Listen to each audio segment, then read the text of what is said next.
another episode. Thank you, thank you, thank you for continuing to listen, continuing to be a fan of the show. I have a guest on today, my friend and my IV nurse, if you will, is how we connected and how we met. But my friend Alicia Stanko is in the podcast today. And I'm just so excited. She just ventured off and started her own business. She has worked in healthcare for over 9 years in the emergency room as a nurse, and now is getting into more, what does she refer to it as? Optimal wellness, achieved from a holistic approach. So exploring mind, body, spirit, and environmental connections. I just think this is awesome. I've been a fan of hers for quite some time. We've got to go to some women's events together here in Michigan, and just to see her on her journey of like starting the thought of, I think I want to start my own thing. And I'm like, fuck yes, do it. Do it, do it, do it. And now here she is. So she's helping people, clients really with this tailored coaching program to empower individuals to take control of their health and cultivate a life of vitality and purpose. So I'm really excited to just dive in, hear a little bit more about her journey, and really talking about how prioritizing your health and mindset creates that ripple effect and empowers you to overcome personal adversity, building resilience, confidence, self-worth, all these qualities that you want to have in yourself that attracts you to the right people, the right companions, all of that. And really, we're going to talk how making small intentional shifts in your mindset, health, and habits can create a big change in your personal growth and in your relationship and just again overall life. So I'm excited. Oh, she just popped into the waiting room. So let's get this party started, shall we? All right. Hi, Alicia. Welcome to the Owning Your Sexual Self podcast. Hi, thank you so much for having me. This is so exciting. I know, yeah, for a first podcast interview, which is so Yes. exciting, but because you're just getting started in this venture of your holistic approach to more mindful wellness and coming off Yeah. your journey as an ER nurse. You're still doing ER work, yeah? I am. Yes. Yeah. Yeah. Yep. But the goal is to kind of leave that and do a lot more of the preventative stuff. Hmm. So yeah. Yeah, God, Yeah. I'm so happy to have you on the show because you are Yeah. literally, I'm using air quote balls deep into into the medicine side, working at I the ER and am. then realizing, right, how much of a change is needed to work more on the preventative side. And so now that's, as you just said, that's what you're transitioning into. Yeah, yeah, yeah. So I've been in the ER for about 10 years now. It's going on 10 years. And just through like my own personal adversities and experience, I have come to realize how big holistic lifestyle is. And so that is kind of where my empowerment is coming from to get my business started and venture out that way. Hmm. Yeah. Share And that with so others. some of those holistic things that you have done personally, like yoga, for instance, I know that you Yeah. teach yoga and lead yoga. Yeah, like tell me more about that. What things have you ventured into so far? Yeah, so I guess I can give like a little background story Yeah. of kind of what got me to where I am to kind of help understand a little bit, I think, for the listeners. So really my journey started about 5 years ago. And that was in 2020. And like for most of us, that year kind of flipped us all upside down, right? But especially for me in my health world and my mindset. So, in the health world, it kind of really made me take a step back and look at what the medical world really is. And being an ER nurse, kind of being told, like, not really to do much for these people. We didn't know what to do. These mandates being rolled out in a matter of days with so much uncertainty. And then on the other end of it, too, it was kind of making me dread my once loved career because I wasn't sure that this is exactly what I was meant to be doing. Mm. And then on my health side, I was dealing with what I now know is lupus, but those flare-ups were just exacerbating so much because the amount of stress that I was under, both personal and professionally. I was having a lot of body swelling. I was having tons of high breakouts, extreme joint pain, just fatigued all the time, regardless of the amount of sleep I was getting. And then on the personal side, I was dealing with a very narcissistic relationship. It was very emotionally abusing, and then towards the end, got very physically abusing, where I finally had the courage to leave. But not understanding at the time, and now looking back, realizing how much your body is connected, both mind and health. Those influence each other so greatly. And so, really looking at my mindset during that time was just filled with so much negativity, so much doubt, so much shame. And then that's what kind of got me into the world of mindfulness. Looking back now, it's funny when you stop and think the universe really does provide you with what you need at that moment. So I was doing coping mechanisms like most of us, going out partying, suppressing those things, using drugs, alcohol, those things to not deal with what was truly going on in my life. And a great friend of mine now had introduced me to meditation. And so that is what really got me on a holistic route, Mhm. understanding my mindset, understanding my emotions. And then that opened up my world to different healthcare modalities, if you will. And that's actually kind of what got us connected in a way Mhm. too. So, and thank you. Actually, I should say a thank you to you for opening up my world even more to the mindfulness with Mm, your healing circles and that kind of stuff too. So, yeah, that's just like a little background. So for me, meditation is what kind of got me started in the holistic practice, and mhm, then knowing how much connecting the mind and body plays a role in your physical health. That is what I want to kind of provide back to others now. mhm. Yeah. Yeah. And that, like, I'm learning, I'm going through somatic training right now myself for Yeah. somatic sex therapy. And it's so crazy to realize like how much our physical body manifests Mm, what's going on in our mind and vice versa. Like how yeah. much what is going on in our mind like physically manifests in our body.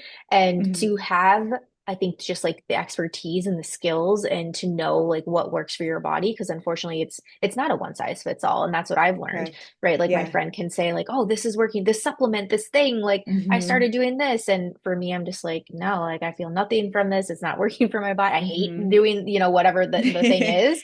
Yeah. And so yeah, I think it really is for people. It's like literally going on a journey, like going on that treasure hunt to figure out where is the tightness in my body, where is the pain in my body. And Hmm. then I always tell my clients, I'm like, be like a little FBI agent. Like we're Yeah. information gathering. What's going on in there? Like what does that place want to say to you?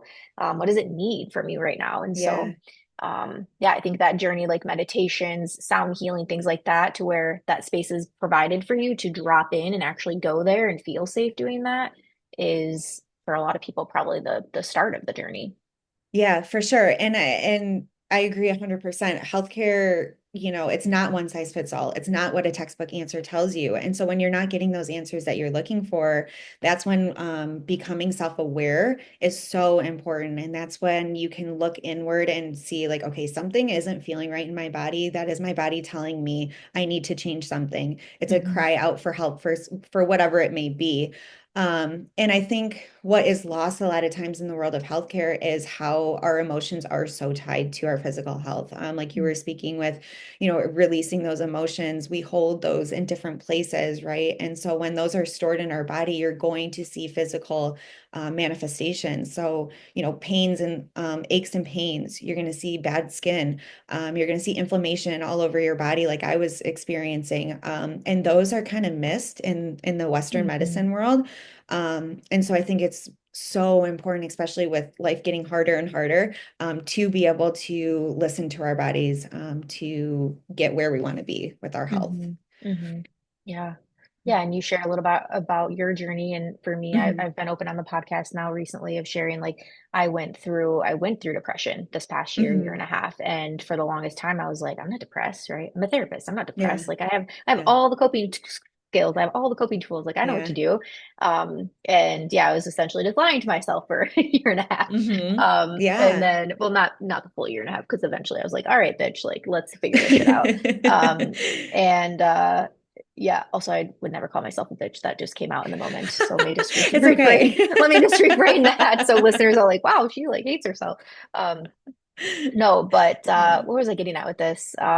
with oh, okay, so with experiencing depression, I start to notice Mhm. same thing, fatigue, body aches, right? Like joint pain, mood Yeah. disruption. And for so long I'm like, oh, right, I have cancer. I have like it's something Yeah. bad, like something's going wrong with me. Because I think as humans, it's like, well, it can't just be because I have depression. Like it can't just be because I'm Right. anxious. But it indeed can. It can just be like Yeah. our mental health has so much of an impact on our physical health.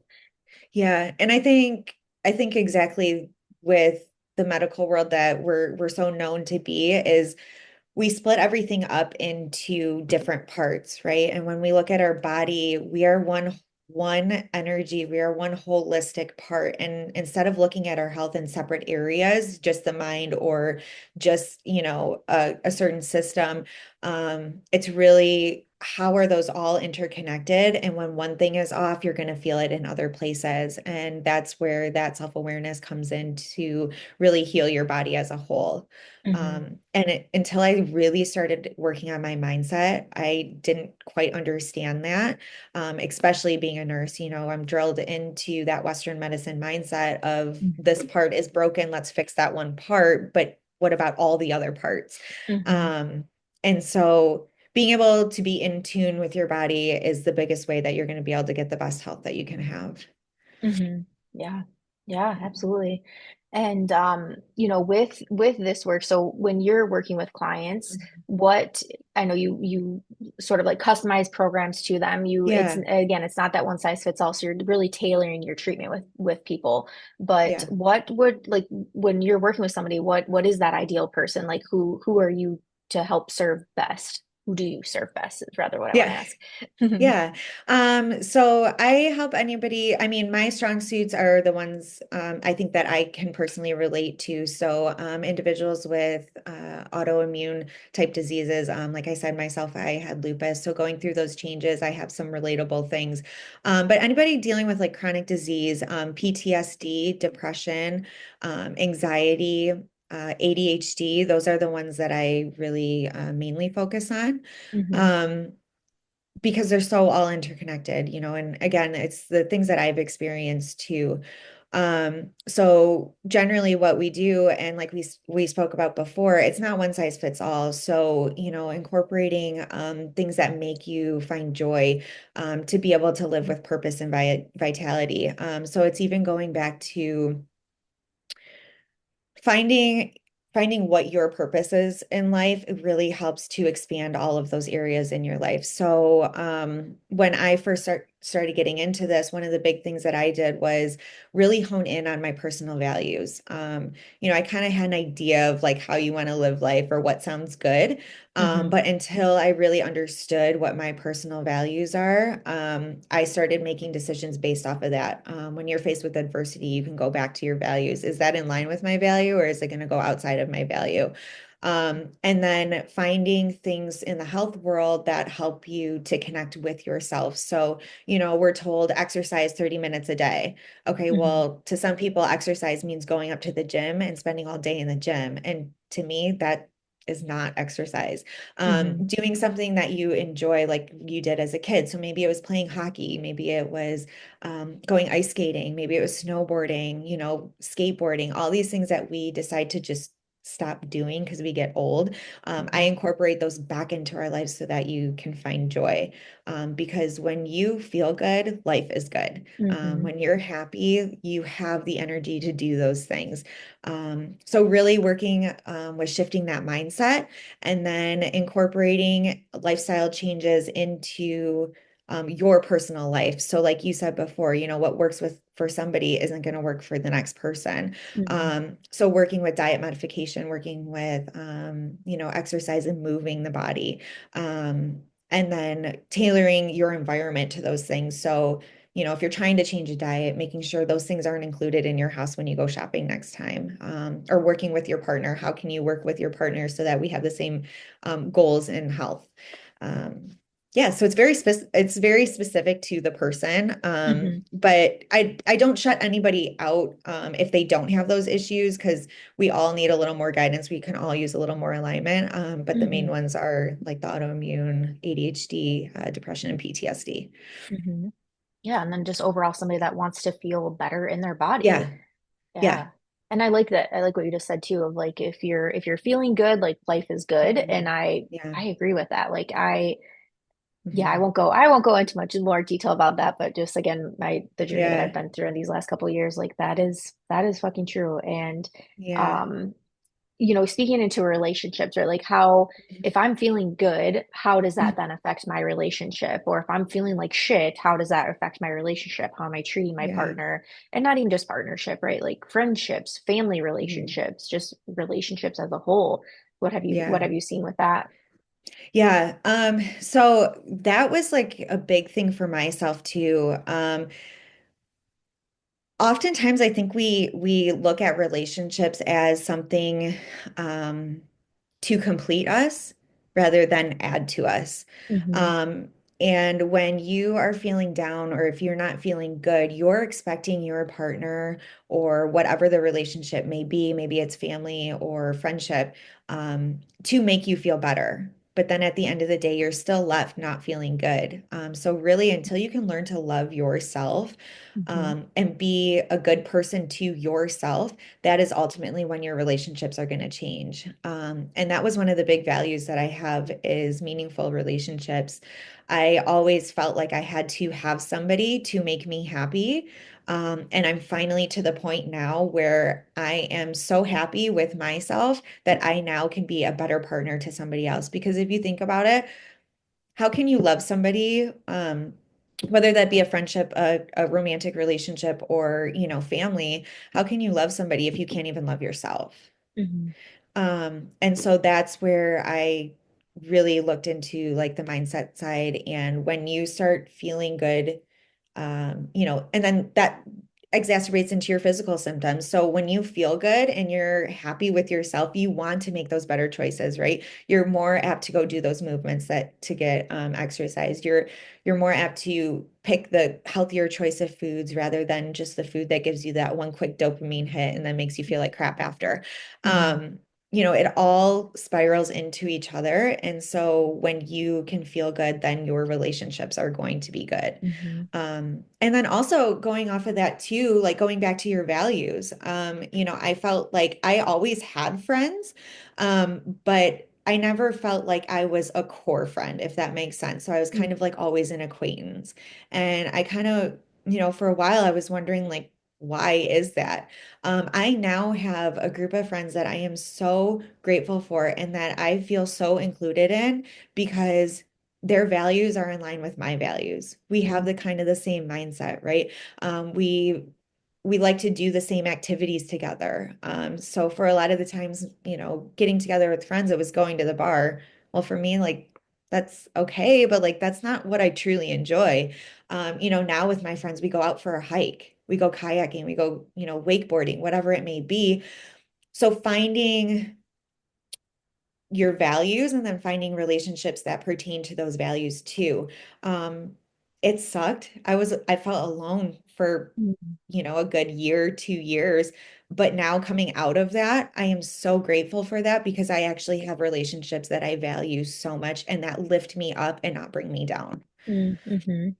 Gosh, yeah, and that's a hard pill to swallow for people, letting go Yeah. of those relationships, relationships that you've been in Mhm. since middle school, high school, college, right? Like just for a Yeah. long time. And I've experienced this myself, and there can be a lot of guilt around it, and Yeah. it's, I believe I've had this conversation on a podcast with somebody else around, friendship breakups. Like Hmm. those are not to be just like brushed over. Those can those Yeah. can feel really, really deep Yeah. and yeah, I can imagine that feeling of loneliness, but as you mentioned, like coming, like almost having to go through the valley, right, to Hmm. get to the whatever the fucking phrase is, like get to the Yeah. ocean in this sense, right? Because I know you love to do outdoor things. Yeah. I'm in the valley of Yeah. despair and loneliness Yeah, and hopelessness, and now I'm in the sunny ocean with right. water at my feet. Like, Yeah, and it is hard. And I think we're as humans, you want to connect. We're hmm. supposed to connect with each other and it feels so good to connect. But asking yourself at the end of the day, is this relationship adding value to me or is it draining me at the end of the day and Hmm. leaving me feel, empty. And that's what I'm working on right now with my romantic relationships. It's like I was so worried about being alone, but then leaving myself feeling so drained and unfulfilled, just to simply say I have somebody, like that's also not the relationship that you want, or that I would want. So, yeah, sitting in those discomforts to really find out what you truly want. And then, the universe will bring you those that you're supposed to be with and really build you up. Yeah. Mm, Yeah. speaking my language, girl. Yeah. I like what you said there too. Like, what does this add value to me, or does this, hmm deplete me? And you mentioned, making some diet changes. Would you say that like applying that same lens to food is also a part of this? Like when I eat Oh my something, gosh, yeah. how do I feel?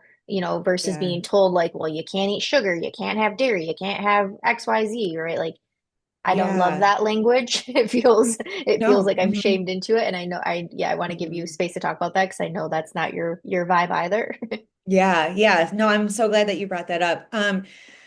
So I really had to change my relationship with food and how I look at it. And again, the more in tuned you are with your body, the easier it becomes. So having to go gluten free, I'll share this. I got off of the phone with my naturalist and I literally started bawling my eyes out. I Mm. was like, what the fuck am I going to eat? There's nothing. Food is going to be so boring because, I didn't get snack queen name for a reason. So I was really distraught about it. But then once I started to understand what food really did for me, um, eating healthy became so enjoyable and the foods taste so much better to me now. Understanding that, what you're putting in your body is this, it's kind of the same thing with relationships. Is this going to help me or is it going to harm me? And um, knowing when I'm eating something that is so nutritious that this is going to make me feel good, it's going to support my body, it's going to help my mindset. That tastes so much better than Mhm. taking that one bite of an ultra processed food that tastes so good for that moment in time, but then leaves you feeling groggy and crappy and run down. I think another thing too that a lot of us don't really understand, or, we might know, but kind of don't like to think about is that a lot of the foods that we're eating now are so ultra processed with chemicals to sustain life on the shelf that it's actually feeding into your anxiety. It's feeding into your depression. It's making you not feel good. So after you eat, you're sitting there so tired, you don't want to get up and do anything. So cutting out a lot of those types of foods, it was very hard at first because yes, you're addicted to it. I Mhm. think it's something that's not talked about enough, actually, is that the addiction to food that we have. But it's once you can get over that and you change the relationship with that food, it's still so enjoyable. I still eat a Mhm. ton. Mhm. But it's those foods that make me feel really good, and know that it's going to help my body, and that ultimately helps my mindset too. Yeah. I forever will have the image of there's a documentary on Netflix called Hack Your Health. Have you watched Yeah. it? Yeah. Okay, hmm the video, sorry, I have a dog on my lap. The video of when we eat sugar and like it's like purple minions, and Yeah. it's like when we eat sugar in our body, our little stomach enzymes are like, "Ah," and they like run around like Yeah. crazy, like they don't know what to do. And then the image of like the broccoli coming down, and the little gut minions are like sitting at Yeah. their little dinner table, and the broccoli comes on and then they cut it up and they share it, and it's like when we eat broccoli, like it serves our body in like all these different ways versus like the sugar. It's literally like your gut is having an anxiety attack when we Yeah. eat sugar. And I was like, Yeah. I Yeah. just forever, and I am like the candy queen. You're the snack queen, I'm the candy queen. I Yeah. love sugar. I love Yeah. sugared candies, all the things. And so but every time now I'm like eating my chocolate or like my Skittles or my Starburst, I just imagine like my little gut guys Yeah.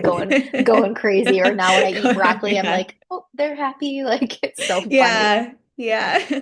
But Well, and it's like and really it's not that you have to completely cut those things out. It's about making smarter choices with those things. So Hmm. finding, there's tons of candies out there that don't have all the additives, have all the dyes in them, and you can still enjoy those, right? It's Hmm. moderation with everything in life. I think too, getting back to like cooking meals in our kitchen together, really builds bonds between relationships that Hmm. we don't have anymore. Like we're so on the go with everything and we're so tied to our screens, myself included. That sometimes we forget about that physical connection with each other. So getting in Hmm. the kitchen and cooking those foods together, one, not only promotes healthy eating, but two, at the end of the day, accomplishing that and then tasting it and having it taste really good, that food Hmm. is so much more enjoyable. And then it creates that connection between each other, having that time to talk to your partner, to your family, to your daughter. Hmm. I try to do that with my daughter at least once a week. And then when we do have dinner at home, we sit at the dinner table together. Hmm. We try not to have our screens. I don't have my phone. She doesn't have anything else. And we just have conversation. When I first started doing it, a little bit awkward.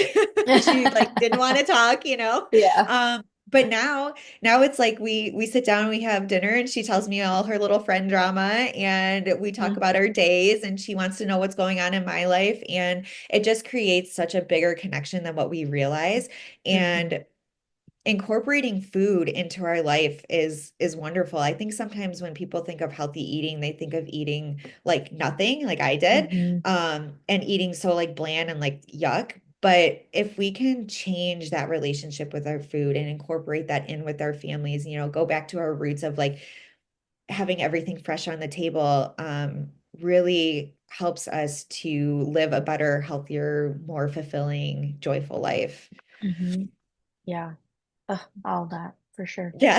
Yeah, I would imagine I would have the same reaction if I was told I needed to cut out gluten. I have been told Yeah. I should cut down on gluten in the past, and I have ignored it. I'll be very honest Yeah. and candid. Yeah. I'm like, I'm gonna do what I want. Yeah. Um, but It's not easy. I mean, it's it's really not. not easy Yeah. because it's literally in fucking everything that you eat. Like, Hmm. and I think that's why at first it was so devastating to me. But now, it's almost like empowering because now I'm finding new and fun, creative ways to eat Mm, things that I used to eat before. Like, different egg dishes. Like I used to just cook an egg and eat it. Like now I'm eating it with quinoa and spinach and, mm, feta, and it tastes so good. Where hmm. before I don't know that I would do that if I had to change my diet. So, yeah, I mean it's not easy, Mm. but it does feel good when you can get there. Hmm. Yeah, I had a hypnotherapist on the show once, and she was talking about like doing hypnotherapy for Hmm. eating habits, and Oh yeah. that was really fascinating. And I was like, maybe I should do that, to where it's like, let me stop Yeah. eating sugar and like love an avocado, Yeah. instead. Yeah. But yeah, we'll put a pin in that another Yeah. time. We'll check back. Yes. We'll circle back around on that Yes. one.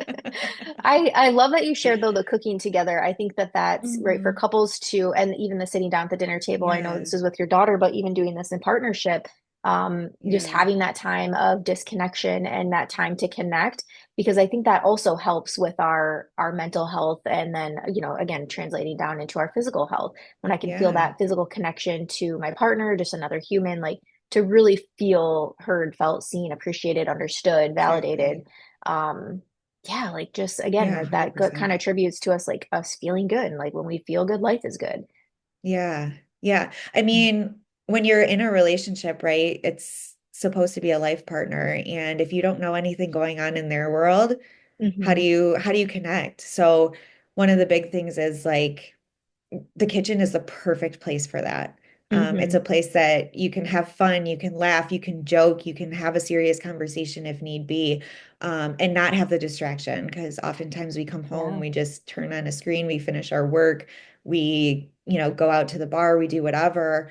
But that really gives you that time for just you and your partner to connect and enjoy yourself. And then when Mm. it doesn't turn out, at least you bolted it together and it's not one Yeah. person's fault.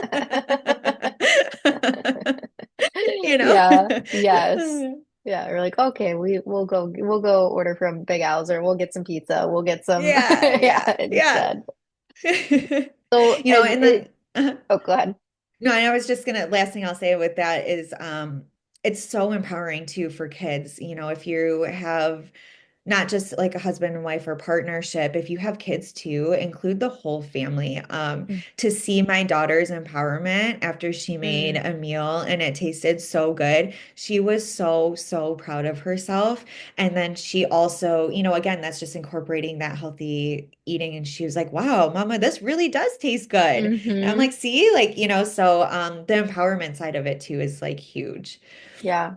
And for context for listeners, how old is your daughter? Oh, she's 7.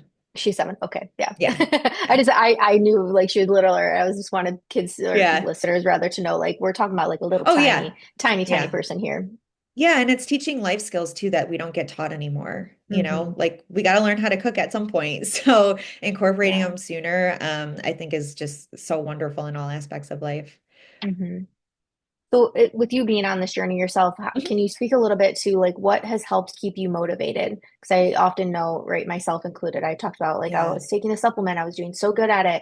Life Yeah. happens, I stop it. Right now, I'm been praising myself a lot. I've gotten really good into my skincare, and like I have a really Mhm. good nightly routine right now. Yeah. Um, It looks beautiful, and by the way. thank you, thank you. Um, and I'm going to Minnesota this weekend, and so I'm like, fuck, Yeah. like I don't want that to disrupt me. So how do I stay motivated? How does someone Mm. stay motivated? Or yeah, if they do like, fall off the wagon, Yeah. how do we Yeah. jump back on? Yeah. So I think for me, what I have developed because I was very much that roller coaster person. I would do it, I'd feel good, then I'd stop doing it. Or like that change in routine, you're going on vacation, you're doing something. I think one, what we have to understand is life is always going to be changing. Mm, So do give yourself a little bit of grace. You fall off, it's okay, get right back on, don't shame yourself for it, just recognize it and then strive to do it the next day. But what has really helped me, I think, is my daily non-negotiables. So I decided that there's 3 of them, and they're not big things. I think sometimes too, when we start to try to change a lifestyle, we jump into too many things at one time hmm and we get overwhelmed. So really just pick one thing, stick with that, make it a habit. And then once you have that down, change another aspect of your life.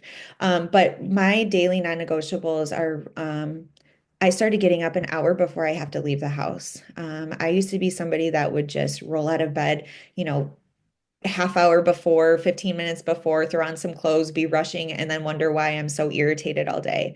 mm That's setting your day up for stress that is not even necessary. So now I get up an hour before I have to leave and be out of the house, and that gives me enough time to do my mindset work. So I do a meditation or breath work every morning to get myself into an empowerment state rather than a disempowerment state. I think again, we have so many distractions in life, and picking up your phone right away, you see all the things that are happening, just sets you up for failure or like a bad mindset for the day.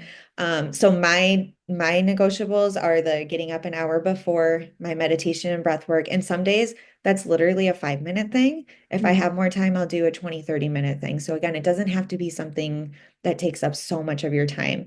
And then the last thing I do is a mindfulness like activity or whatever, mindfulness practice. So that usually is a journaling. I either write down just one thing I'm so proud of myself for. It literally takes 2 minutes. But hmm it's the last thing that I do so that I go to bed with an empowerment mind. mm Or I'll turn to my gratitude journal and just cultivate a little bit of gratitude and, do a journal page for the night. Um, but I think what has helped me stick with those is one, when I fall off of it, I recognize how different I feel. mm And I recognize how much those things truly help me. And so then I make it a point to incorporate those more. Nobody is perfect. Perfectionism is not a thing. So yes, you're going to fall off on those on certain days, but it's again recognizing how much those truly help you and then getting back on track with that, not shaming yourself because you didn't do it. hmm Yeah. One thing I'm working on in therapy is translating shame or should to I could. Yeah. And right, because you're when you should, it comes from that place of shame, shaming yourself into doing something, or like comes Yes. again from that disempowering state that you just mentioned. But if I change it to I could go to the gym. I could Mhm. get up and cook myself a meal. I could drive past the fast food restaurant instead of stopping, right? Like, Yeah. it just feels so much better. And I'm finding that I'm actually getting these things that I was shooting myself for doing, Hmm. like skincare, for instance, right? Like Yeah. I'm feeling so excited about it. Like Yeah. it's like a 10-minute thing. It's not just like a quick thing that I'm doing. It takes some time. But I don't, whatever is happening right now, like it is working. I want to stick with it. And I just feel, yeah, like I feel so good going into bed. Yeah. And then a little along the way, I'm like, all right, what else can I add in here? Like what else, like how can I even improve it more? And I like that because it, like you said, I didn't like throw all the things in all at once, right? Like I didn't have like, okay, I'm gonna do all these things. I'm gonna journal, I'm gonna meditate, I'm gonna blah, blah, blah, blah, blah. I'm gonna Yeah. do, it was like small steps. And Yeah. so now it's like, I feel like I've conquered where I'm at now. And now I feel ready. Like I could add Hmm. in this other thing, right? Very easy. Yeah. Um, Yeah. so Yeah, and that was my big thing is like I was trying to add all these things. I'm like, oh my gosh, all these things are so good for you. I'm gonna do, these like 17 steps before I get up in the morning when I was somebody that left 15 minutes before. I'm like, there's no way in hell I'd be able to do that. yeah. Things take time, and I think we're so programmed to instant gratification. That's Hmm. another thing that we have to recognize is that everything is an instant. So just stick to it and you'll see the results that you like, that you want, and that will help you to stay motivated to continue doing the Hmm. things that you like. Yeah. Mm. So someone that's listening to this, what Mhm. like where would you suggest, where would they start? What would be a good step one for somebody? Um, I think really just honing in on your personal values, Okay. really understanding what is so important to you and what drives you for life. I think personal values and having like a personal statement, or you can call it an affirmation, giving you a why reason to what you're doing, is really going to help you, one, stay motivated to do those, and two, direct your Hmm. path. Because, like I shared in the beginning, I kind of had an idea of you know, what I liked in life. I knew I wanted life to change, but I didn't exactly know how or what. Hmm. So until I sat down and wrote out my values, and actually I did it in my nurse coach program, they had us do it, and there was a whole long list of values, and I kind of marked all of them that stuck with me. And then I was left with a whole big list of values. But then I took those and I marked it down into five different ones. And now that's kind of my driving force, for things that I want to make adjustments in my life for. Hmm. Hmm. Love that. Mm. Mm. This was so good. I love this Yeah, conversation. thank you. And so when you work with people, do they have to be in Mhm. Michigan or you can work with anybody in the world? Nope, it's all online. I do Zoom Okay. calls. And then if you are in Michigan, if you're in the area, if you prefer to meet in person, we can find a space that's comfortable for both of us, Hmm. and do it that way as well. Awesome. All right. Well, as we're wrapping up here, how can Yeah. people find you? I know you have some good Instagram stuff that you've been putting out there. So how do you prefer people Yeah. get in contact with you? Yeah. So either on Instagram, my handle is Alicia_Pure Prana. I'm on Facebook as well, just Alicia Stanko. And then I do have a website, that kind of explains a little bit more about my coaching programs and services that I offer. So that would be a great resource. And that is www.pureprana-wellness.com. Awesome. And we'll make sure to link that into the show notes too for people so they can Awesome. find you easily. Yeah. And thank you so much again for coming on. This was such a great Yeah. conversation. I feel very Thank you. empowered and Oh, good. yeah, I love it. Yeah, Yeah, thank you so much for having me. This was great. absolutely.